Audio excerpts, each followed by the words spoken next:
오늘 이 시간 우리에게 주시는 하나님 말씀은 사도행전 19장 말씀입니다.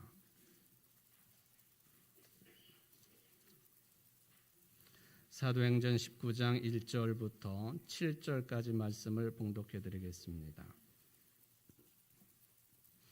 아볼로가 고린도에 있을 때에 바울이 윗지방으로 다녀 에베소에 와서 어떤 제자들을 만나 이르되 너희가 믿을 때 성령을 받았느냐 이르되 아니라 우리는 성령의 계심도 듣지 못하였노라. 바울이 이르되 그러면 너희가 무슨 세례를 받았느냐 대답하되 요한의 세례니라. 바울이 이르되 요한이 회개의 세례를 베풀며 백성에게 말하되 내 뒤에 오시는 이를 믿으라 하였으니 이는 곧 예수라 하거늘 그들이 듣고 주 예수의 이름으로 세례를 받으니 바울이 그들에게 안수함에 성령이 그들에게 임하심으로 방언도 하고 예언도 하니 모두 12사람쯤 되니라. 아멘. 이는 하나님의 말씀입니다. 하나님께 감사합니다. 오늘 주연절 첫 번째 주일 2025년 첫 번째 영성훈련 시간을 맞이한 여러분 모두에게 영성이 충만해지시기를 바랍니다. 또 주님의 몸인 우리 청주제일교회가 1년 동안도 이런 풍성한 영성으로 하나님께는 영광이고 또 이웃들과의 삶에 있어서는 사랑이 충만한 그런 오늘 설교의 깨달음과 결단의 시간 되시기를 주의 이름으로 축원을 드립니다. 오늘 영성훈련의 주제는 올해 우리 교회의 표어 중에서 세 단어를 딴 내용입니다.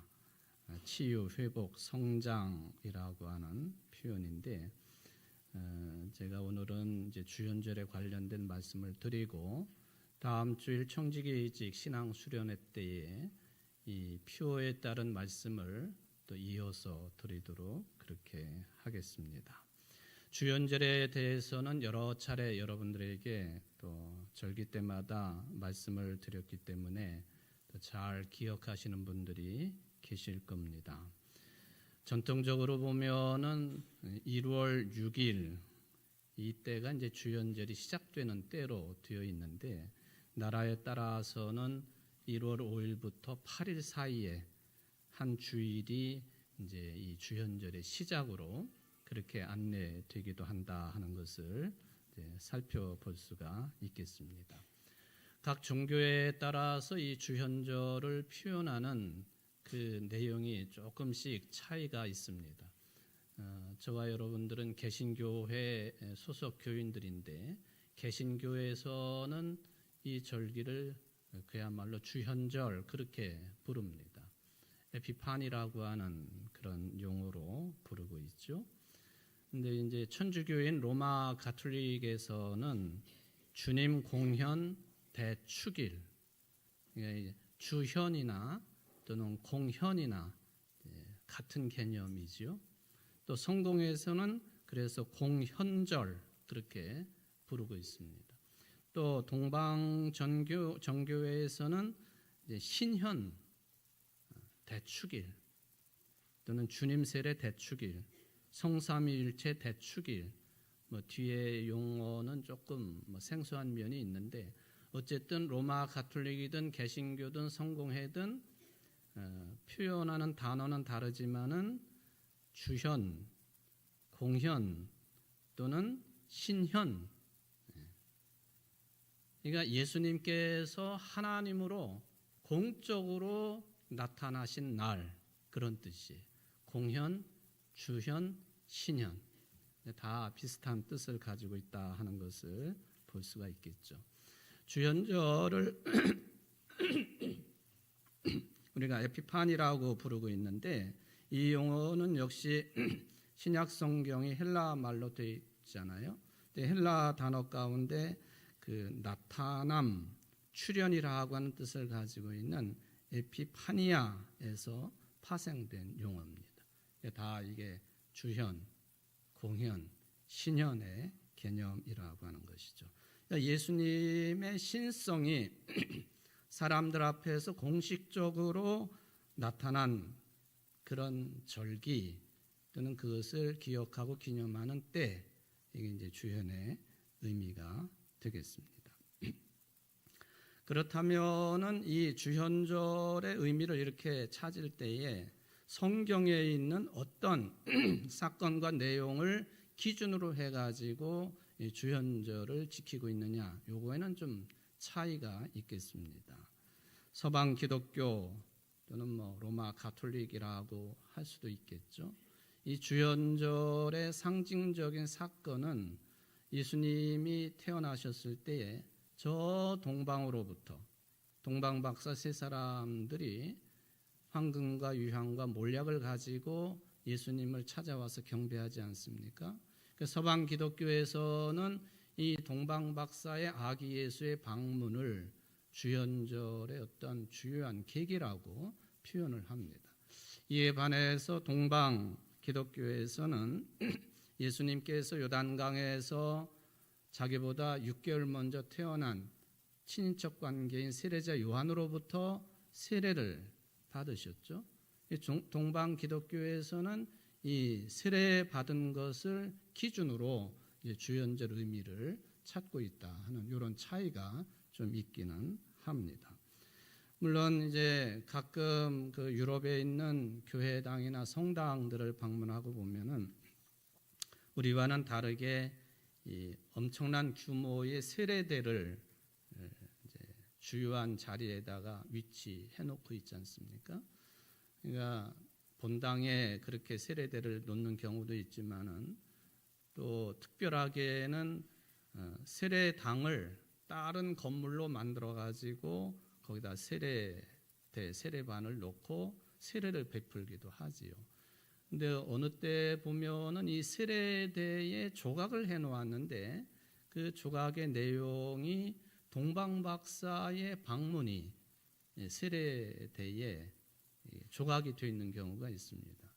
이것은 그 생각해 보면은 서방 기독교든 동방 기독교든 이 주현절의 개념을 찾는 성경의 기록이 동방박사의 방문하고 예수님의 세례를 기준으로 삼으니까 이 세례대에 동방박사가 조각되어 있으면 양쪽의 의미가 다 포함되어 있는 그런 뜻이다라고 저는 해석을 해봅니다. 어느 게 맞았다 틀렸다 그런 얘기하는 게 절대 아닙니다. 어쨌든 이 찾는 기준이 좀 다르다 하는 그런 이야기가 되겠습니다. 주현절의 가장 큰 메시지는 뭐냐? 하나님께서 우리 인간들에게 나타나셨다는 거예요. 그리고 이 세상에 또 인간의 삶에 아주 구체적으로 간섭하시고 개입하시는 것, 그것을 기리는 절기가 주현절이다 하는 거예요. 특별히 우리 자신의 죄를 돌이키고 또 주님께로 우리의 삶을 드린다라고 하는 의미에서 그런 뜻을 가지고 있는 이 교회력의 색깔은 녹색으로 삼고 있다 하는 것을 여러분들 제 이 영대를 보시거나 또 제단의 드림천을 보시거나 녹색으로, 또 초의 색깔도 녹색으로 장식이 되고 또 주보의 컬러도 녹색으로 장식이 되어 있는 것이 그런 뜻이 되겠습니다. 성탄절이 아기 예수님이 탄생하시는 어떤 예수님의 인성에 대한 강조가 있다고 한다면 이 주현절 절기는 예수님의 하나님 되심, 신성을 기념하는 절기다. 그런 이야기입니다.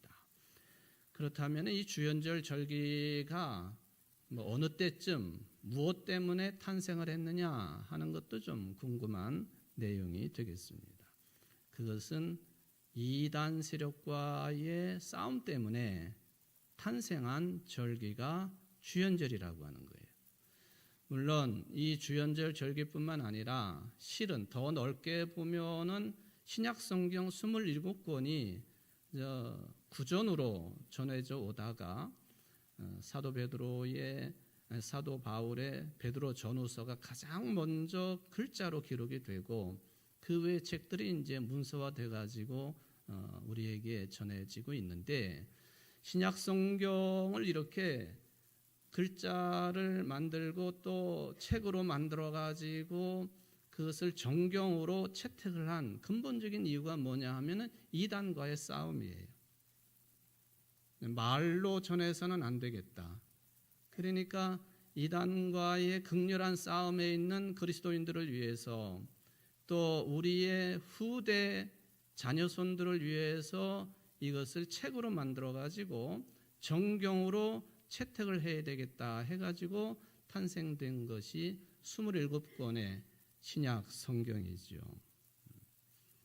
물론 이제 몇 단계를 거치기는 했지만 최종적으로는 서기 397년 북아프리카의 카르타고라고 하는 공의회를 통해서 신약 성경 27권이 정경으로 즉 성경으로 채택이 됩니다.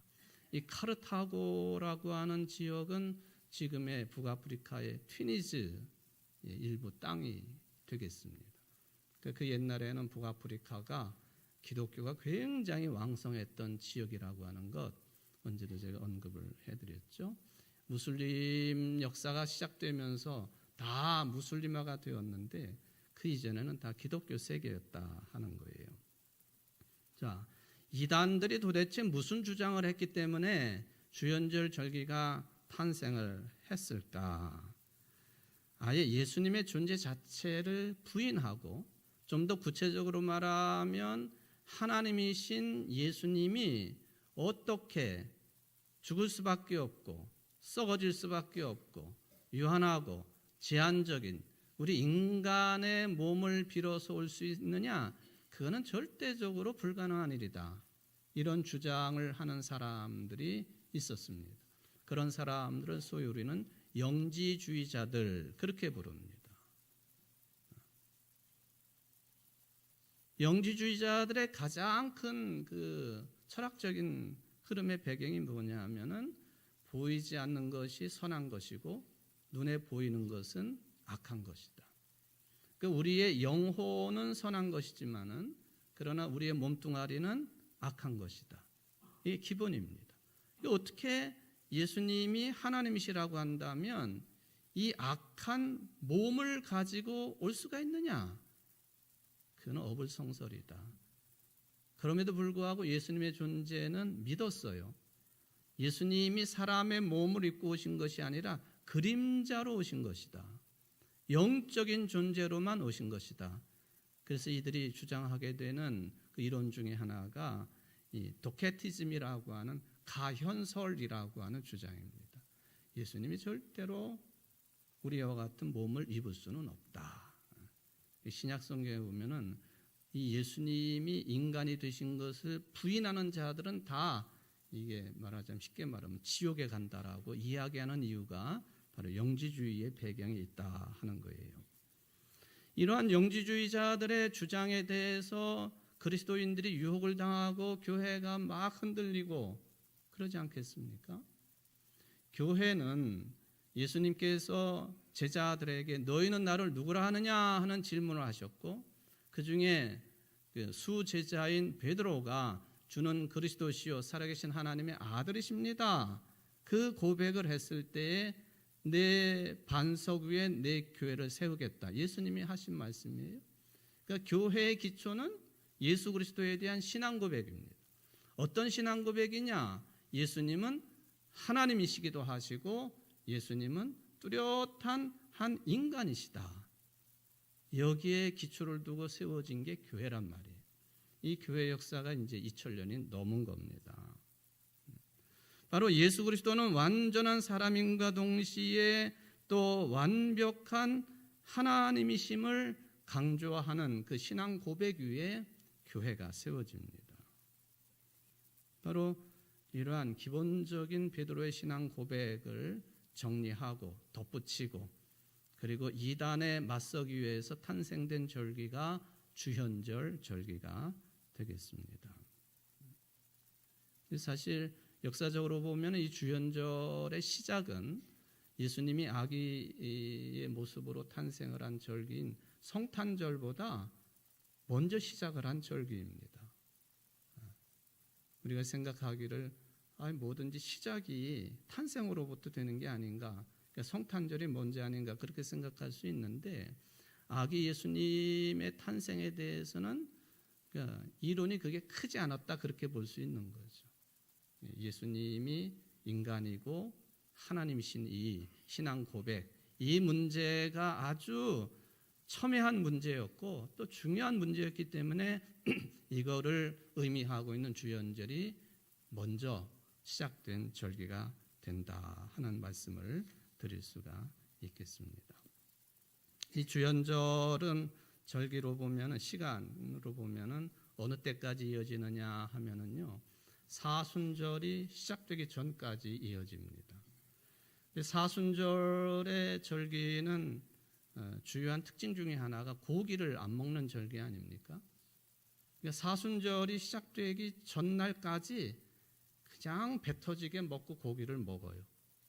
그래서 외국에서는 그 사순절이 이제 제의 수요일부터 시작이 되는데 그 전날 화요일까지 실컷 먹는다 해가지고는 이게 이제 뭐라고 부르느냐 하면은 배불리 먹는 화요일 그렇게 불러요.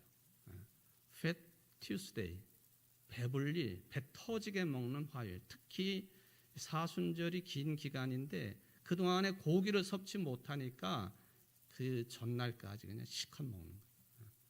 바로 그 전까지가 주연절 절기예요. 올해 사순절 시작은 이제 3월 5일 수요일, 제 수요일부터 사순절이 시작이 되는 것이죠. 1월 6일을 보통 주연절의 시작이라고 한다면은 이게 주연절의 첫날이다. 근데 우리는 이제 요 첫날을 지나가지고 첫 주일을 주연절 첫 주일로 지키고 있다 하는 겁니다. 자, 이런 주연절의 의미를 간단하게 생각해 볼 때에 오늘 본문의 말씀이 그냥 한마디로 줄여서 이야기하면 세례에 관한 말씀입니다. 동방정교회에서는 주연절의 사건을 예수님의 세례에 두고 있다라고 할 때에 오늘의 설교의 흐름은 제가 동방정교회 성직자는 아니지만은 그 의미를 조금 더 추구해 볼 수 있는 그런 시간이 된다고 생각해 볼 수가 있겠습니다. 제가 이런 우스운 얘기를 읽어보고는 아이고 참 재미있기도 하지만 또 누가 이런 얘기까지 꾸며냈을까 하는 그런 생각을 했습니다. 어느 집의 남편이요, 하나님 앞에 간절히 기도를 합니다. 하나님, 오늘 딱 하루만 저 집사람하고 이 몸뚱아리를 좀 바꿔주십시오. 자기가 여자가 되겠다는 얘기. 너무 간절하게 기도를 하니까 하나님께서 그 기도에 응답을 해 주셨습니다. 측은하게 생각하셔서 이 남자의 몸을 여자의 몸으로 바꿔 주셨어요. 아침에 눈을 떠보니까 이게 몸의 생김새가 여자로 바뀌었습니다. 얼굴도 그렇고 상상해 보면은 좀 어울리지 않는 그런 거죠. 눈을 뜨고 일어나 보니까 이게 아주 그 여자, 그러니까 집안의 부인으로서, 엄마로서 몸에 밴 것이 있잖아요. 일어나자마자 뭘 해야 돼요? 눈을 비비면서 가스레인지를 켜든지 밥솥 버튼을 누르든지 밥을 해야 되고 청소를 해야 되고 빨래를 해야 되고 학교 가는 애들이 있으면 애들 학교 보내야 되고 여간 바쁜 게 아니에요. 하루 종일 어떻게 보면은 밖에서 일하고 있는 남자들이 생각할 때에 이 집사람이 집에서 도대체 뭔 일을 하고 있는가? 요즘은 그렇지는 않지만은 옛날 어른 세대들은 그런 생각을 많이 했다는 거죠. 그런데 몸이 바뀌어가지고 보니까 하루 종일 동동거리면서 밥하고 빨래하고 청소하고 애들 관리하고 밥하고 빨래하고 청소하고 밥하고 빨래하고 청소하고. 그래가지고는 집사람이 하루 종일 이렇게 똑같은 일을 가지고 참 바쁘게 사는구나. 너무 피곤하다. 그래가지고 그날 이제 하루를 지내고 자기 집사람은 남자가 돼가지고 밖에서 일하고 들어왔는데 밥을 차려주고 뭐 피곤한 몸으로 이제 잠자리에 누웠는데 이놈은 남편이 그냥 두나 또 뭐 이렇게 뭐 또 뭐 자꾸 요구를 해. 뭔지 아시잖아요? 자꾸 뭘 요구를 해. 아 귀찮아 죽겠고 그냥 몸은 피곤해 죽겠는데 뭐 자꾸 신경질을 내면서 뭘 자꾸 요구를 해. 그래가지고는 이 여자 몸으로 바뀐 남자가 하나님 앞에 또 기도를 했어요. 하나님, 이제 됐으니까 이전 몸으로 바꿔주십시오. 그랬더니 하나님이 뭐라고 그러신 줄 아세요? 안 돼. 너 10달은 기다려야 돼. 너 어젯밤에 임신했어.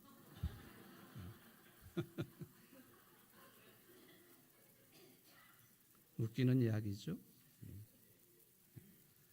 집안에서 무슨 남성 여성의 어떤 일의 내용, 또는 사회에서 역할의 분담, 이런 거죠. 교회에서도 우리 각자에게 주어진 일들이 있지 않습니까?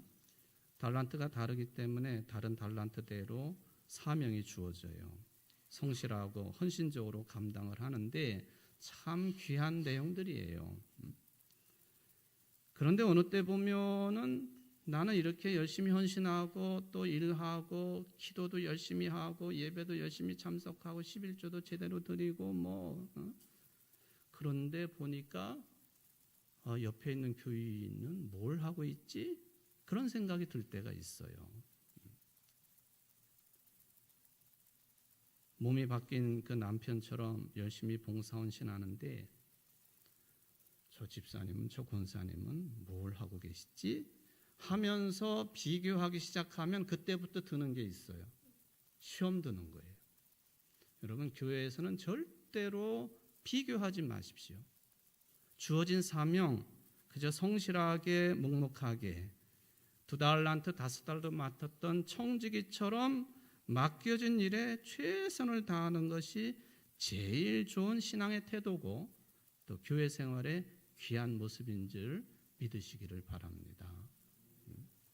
청지기직 임명식을 했는데 또 그걸 하든지 말든지 작년처럼 그대로 살고 10년 전처럼 그대로 살고 그건 아니라는 거죠. 맡은 바 사명, 소명에 충성스러운 삶이 올 한 해 동안에 이루어지기를 간절히 바랍니다. 제가 신학대학을 1977년도에 입학을 했거든요. 근데 그때에 우리 학년 전체를 수유리에 있는 한국신학대학 이야기인데요. 우리 학년 전체를 기숙사에다가 의무 입사를 하도록 했습니다. 우리 시골에 있는 사람들이야 뭐 당연히 이불 보따리를 들고 가고 해가지고 저 같은 경우는 난생 처음으로 이제 바깥에서 생활을 시작한 거예요. 언젠가 제가 너무 힘들었다고 하는 말씀을 드린 적이 있는데 그때에 제가 우리 할렐루야 1년 고등부 1년 선배인 유구영 선배한테 전화를 해가지고 너무 힘들다고 그랬더니 나오라고 해가지고 위로해주고 고려대학을 다니고 있을 때 그분이 너무 일찍 돌아가셔서 안타깝기는 합니다만 우리야 당연히 시골 놈들이야 당연히 뭐 기숙사 생활 당연한 거지. 근데 서울에 살고 있는 친구들은 그냥 입이 이만큼 나온 거예요. 항상 입이 이만큼 나와가지고 왜 우리를 기숙사에다 가둬두느냐고. 저 돼지들이나 먹는 짬밥을 왜 먹게 하느냐고.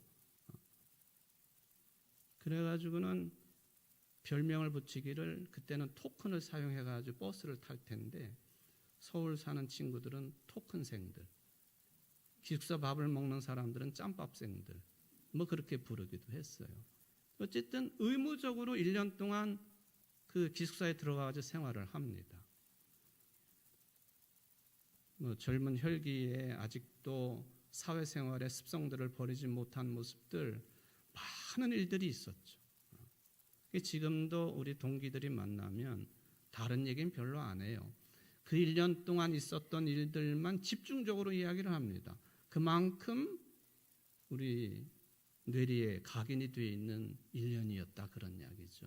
그때의 지도 교수님이 지금도 생존해 계셔서 활발하게 강연도 하시고 글도 쓰시고 하시는 우리 교단의 어르신 김경재 교수님이라고 하는 분이 지도 교수였어요.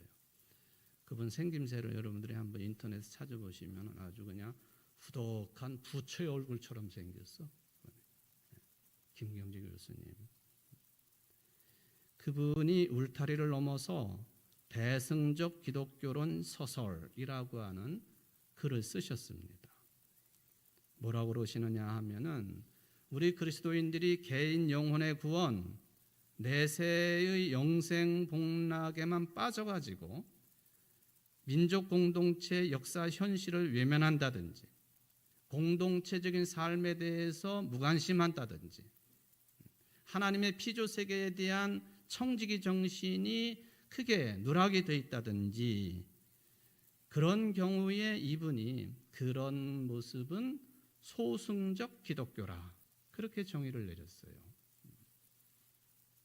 물론 불교적인 용어이죠. 소승, 대승이라고 하는 말이. 우리는 적어도 대승적인 신앙, 대승적인 기독교, 대승적인 교회관을 가져야 된다 하는 거예요. 여기 한자어를 제가 미처 자막에 준비를 안 했습니다만 대승, 소승이라고 하는 말은 승자가 이게 수레바퀴를 의미하잖아요. 수레바퀴. 그러니까 대승 그러면은 큰 수레바퀴, 소승 그러면은 작은 수레바퀴 그 뜻입니다. 그러니까 소승 불교 그러면 자기 완성만을 목표로 하는 작은 탈 것이라고 하는 뜻이에요. 그것도 굉장히 소중한 의미이고 또 기본이 되겠지만은 그걸 넘어서야 된다는 거예요. 대승 불교, 대승 기독교라고 할 때에는 많은 사람들의 영혼 구원과 구제를 목적으로 하는 큰 탈 것이다. 이게 이제 대승적 기독교를 언급하고 있는 김경재 교수님의 이야기입니다. 그러면서 이런 대승적 기독교 정신을 가지고 우리 민족의 역사에서 기억할 만한 10분을 꼽았습니다. 처음에 나오는 분이 안창호 선생님이에요. 안창호, 이상재, 이승훈, 김약연, 조만식, 이동휘, 우리 교단의 창시자이신 김재준 목사님, 또 방북을 해가지고 큰 논란이 되기도 했지만 문익환 목사님, 또 기독교의 대승적인 성질을 널리 설파를 했던 유영모, 함석헌 선생님, 딱 10분을 이분이 꼽았습니다. 그 중에 제일 처음에 등장하고 있는 이 안창호 선생님은 어느 분의 영향을 깊게 받았느냐 하면은 121년 전에 우리 교회를 세우신 민노아 목사님의 영향을 깊게 받은 분이에요. 그 민노아 학당이라고 하는 아주 그 형편이 어려운 사람들을 모아가지고 가르치는 학교가 있었는데 이름 자체가 민노아 학당이었습니다. 물론 예수교 학당이기도 했었지만은 지금 서울에 있는 경신학원이 말하자면 후신이에요. 후신. 경신 학교라고 찾아보시면 나와요. 오래된 역사를 가지고 있죠. 바로 이 안창호 선생님을 그 학교에 집어넣고 교육을 시킨 분이 우리 교회 설립자이신 민노아 목사님이세요. 그러면서 이분들의 신앙에 대해서 언급을 했습니다.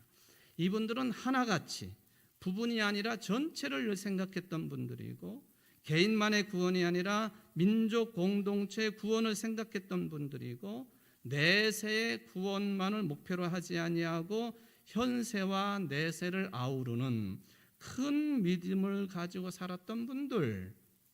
그 특징을 뭐라고 잡았느냐 하면은 이분들은 신앙생활로 그치지 않고 생활신앙을 이루신 분들이라 그랬습니다. 좀 헷갈리시죠? 신앙생활. 근데 그것을 뒤틀어 가지고 생활신앙을 이루신 분들이다. 그러니까 믿음과 실제 삶의 모범적인 분들, 그것도 개인의 구원에만 머무르지 아니하고 공동체의 유익을 구하고 구원을 추구했던 분들이라고 하는 그런 개념이 되겠습니다. 한국의 개신교회가 지금 난리지 않습니까? 이따가 제가 오후 찬양 예배 시간에 도표를 하나 좀 보여드리려고 하는데, 지금 불교 가톨릭은 이 호감도가 50%를 막 넘어요. 근데 개신교의 호감도는 14%. 왜 그럴까? 그게 소승 대승으로 구분을 하면은 완전히 소승에만 매몰되어 있는 개신교예요. 우리 한국의 개신교는. 우리 청주제일교회는 그런 역사를 가지고 있지 않습니다. 조금 불편하고 또 뭐 이렇게 해야 될 일들이 많지만은 공동체의 구원, 민족 공동체의 미래를 생각하는 대승적인 신앙관 기독교인들이다. 교회다 하는 거죠. 여러분, 우리 교회에 맡겨진 게 사명이에요. 사명. 민족을 위한 교회. 저는 오늘 이 말씀을 보면서, 본문 말씀을 보면서 세례에 관한 내용인데요. 이게 주현절과 관련이 있지 않습니까? 그런데 뭐 다른 걸 다 빼놓고 바울이 어떤 사람들에게 물어봤더니 자기네들은 세례 요한의 세례밖에 모른다고 그래요. 성령도 모른다고 그래요. 이런 자들에게 예수님을 소개하고 세례자 요한은 내 뒤에 오시는 분이 더 큰 세례를 베푸실 것이다 하는 이야기를 했는데, 그 예수님이 베푸시는 세례가 뭐냐 하면은 물의 세례도 필요한 거지만은 그거를 넘어서는 성령 세례를 주시는 분이시다. 그렇게 정리를 했습니다. 그래서 12명 되는 사람들이 예수님의 세례, 바울이 베푼 거지만은 성령 세례를 받고 구원의 반열에 들어섰다. 그게 이제 대체적인 오늘의 말씀입니다. 여러분, 성령의 은사가 고린도전서 12장에 기록이 되어 있는데, 성령의 은사는 다양하지 않습니까? 복음을 전하는 은사, 뭐 교사의 은사, 목사의 은사, 뭐 가르치는 은사, 방언의 은사, 오늘 본문에 나오는 것처럼 예언의 은사, 다양해요. 그건 달란트의 비유처럼 다양한 거예요.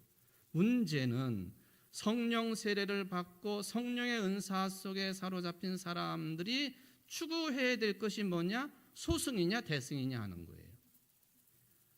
고린도전서 12장 7절에 보면은 성령의 은사를 주신 것은 개인의 유익을 위해서 주신 것이 아니라 공동체의 유익을 위해서 주신 것이다 했습니다. 여러분들 그런 성령에 충만한 사람들이 되십시오. 개인적으로 성령 충만해서 구원의 확신이 있는 것 당연한 것이고요. 그거를 뛰어넘어야 된다는 거예요. 그게 대승적인 기독교, 대승적인 신앙과 성령 세례가 가지는 의미가 되겠습니다. 주연절의 의미, 예수님께서 하나님으로서 세상 사람들에게 공적으로 나타나신 때 세례와 연관을 짓는다. 그렇다고 한다면 예수님이 이 세상을 이처럼 사랑하사 하나님께서 독생자를 주셨는데 그 예수를 믿는 자마다 멸망치 않고 구원을 받게 하신다고 하는 이 구원의 대상이 나만이 아니라는 거예요. 하나님의 형상대로 지음받은 모든 인간들이 또 탄식하고 있는 모든 피조세계가 우리들이 돌봐야 될, 청지기 정식으로 살아야 될 구원의 대상들이다. 그러려면은 대승적인 신앙관, 또 기독교 교회관, 성령 세례는 마땅히 필요한 것이다. 올 한 해 동안 여러분들 성령 충만하셔서 예수님이 베푸시는 성령 세례를 받으신 분들로서 아주 폭넓은 짜잔한 그런 신앙생활을 하지 아니하고 폭넓은 모든 사람들을 사랑하고도 남는 그런 신앙인들, 또 우리 교회가 될 수 있도록 기도하시고 열심히 헌신하는 여러분들 되시기를 주의 이름으로 축원을 드립니다. 자비로우신 하나님 아버지, 감사를 드립니다. 우리 김경재 교수님께서 우리 신앙인들이 예수 믿고 개인이 구원받는 건 당연한 일이고 그걸 넘어서야 된다고 하시면서 대승적인 기독교, 대승적인 교회관, 대승적인 그리스도인에 대한 말씀을 주셨습니다. 오늘 성령의 세례, 예수님의 세례를 받는 것이 곧 이러한 신앙관을 갖추고 또 그렇게 살아갈 수 있는 생활 신앙의 가르침인 줄 믿습니다. 올 한 해 동안 우리 교회가 또 모든 성도들이 이러한 폭넓은 신앙관을 가지고 하나님을 사랑하고 이웃을 내 몸처럼 사랑하는 복된 교회 신앙생활 될 수 있도록 축복하여 주옵소서. 예수님의 이름으로 간절히 기도하옵나이다. 아멘.